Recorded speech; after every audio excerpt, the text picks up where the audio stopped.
എടി പ്രോസ്റ്റിറ്റ്യൂട്ട് സംസാരിക്കുന്നത് വൃത്തികേടായിട്ടാണ് നീ ഇപ്പൊ സംസാരിച്ചോണ്ടിരിക്കണം. എന്നിട്ട് സത്യസന്ധാണ് പോലും. ഇതിൽ നല്ല നീ അതേപോലെ വേണമാണ്. അപ്പൊ നിനക്ക് ആരോടും ഒന്നും കാണിക്കാലോ.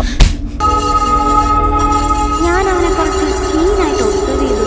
പയ്യനായിട്ടൊന്ന് ഫ്ലോട്ട് ചെയ്യാൻ ഞാൻ അവനെ തന്നെ നോക്കി നിൽക്കുകയായിരുന്നു. അവൻ വന്നതും അവനെ കണ്ടതും മാത്രമേ എനിക്ക് ഓർമ്മയുള്ളൂ. അവനെ കാണാൻ തന്നെ എന്ത് രസമായിരുന്നു. പിന്നെ ഞാൻ മറ്റേ റൊമാൻറ്റിക് സിനിമയിൽ എന്തിനാ ചേട്ടാ ഈ കഴുകിയ പ്ലേറ്റ് പിന്നെയും കഴുകിക്കൊണ്ടിരിക്കുന്നത്?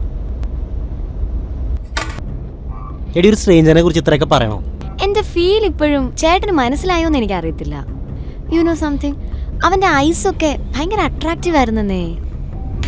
അതിപ്പോഴും എന്നെ കാർവ് ചെയ്യുന്നത് പോലൊരു ഫീല്. ഞാനിന്ന് നല്ല റൊമാൻറ്റിക് ആയിട്ട് ചേട്ടന് തോന്നില്ലേ? ആ പയ്യനെ കണ്ടപ്പോൾ തൊട്ട് എന്തോ ഒരു ഐസ് മെൽറ്റിംഗ് ഫീൽ. എന്താ പറയുക, എന്നെ ഇങ്ങനെ തൊടാതെ തൊട്ട പോലെ. ചിലപ്പോൾ ആ നിമിഷത്തിൽ എനിക്ക് അവനെ കണ്ടപ്പോൾ ഉമ്മ വെക്കാൻ തോന്നിയിട്ടുണ്ടാവും, കെട്ടിപ്പിടിക്കാൻ, അല്ലെങ്കിൽ നിർത്തടി.